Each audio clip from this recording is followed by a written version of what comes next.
Hello, everybody. We've got day 3 in the content packet today, and this is really just a kind of a mini project day.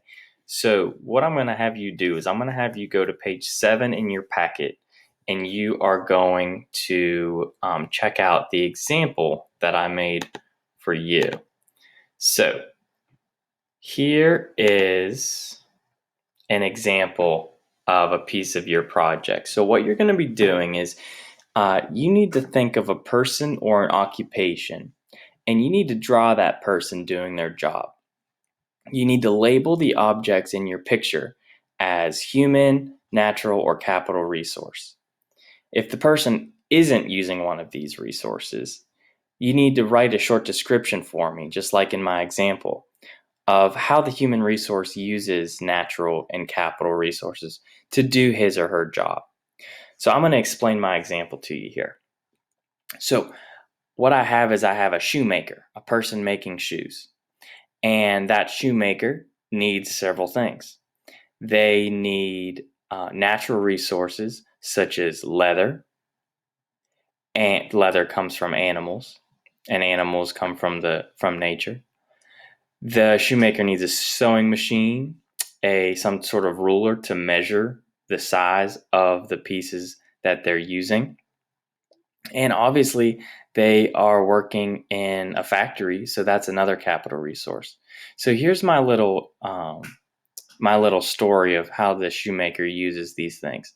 This shoemaker works in a shoe factory, and I made that orange to show you that it's a capital resource.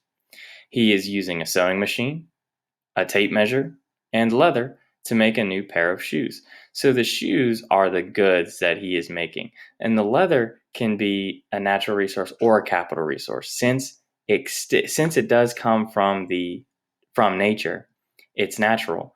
But since it's being used to make a good, it's also a capital resource. So sometimes things can be both. And I labeled my human resource yellow.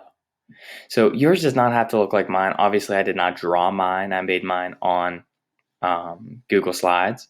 So if you want to just draw a person doing a service, or I'm sorry, making good, then you can just draw it and show what they would need. So you can do it on this page. You don't have to color code your things. I just left that there to show you what I'm looking for. The next part of your project is someone providing a service. So this is a firefighter I have here. Firefighters obviously do not make goods, but they do provide services. This firefighter needs to use a water hose. Water would be the natural resource. The hose is capital. The axe is a capital resource. The gas mask is a capital resource. And he's performing a service, save people and buildings from devastating fires. So that's my service picture. There's the mask, there's the axe, there's the water hose.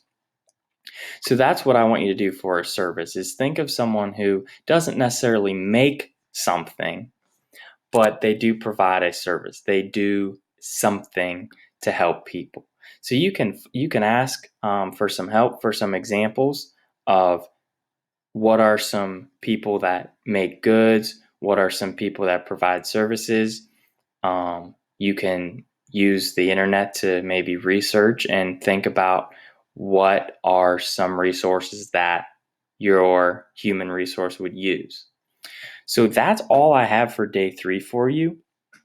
If you have any questions, reach out to me, comment on Facebook, or comment on the YouTube video, or email me, or find a way to get a hold of me if you have any questions about this. But that's where I want you to take a little bit of a break on day 3 and really let this sink in now that we know what goods and services are and what all of these different resources are, and think about how they relate to your own life.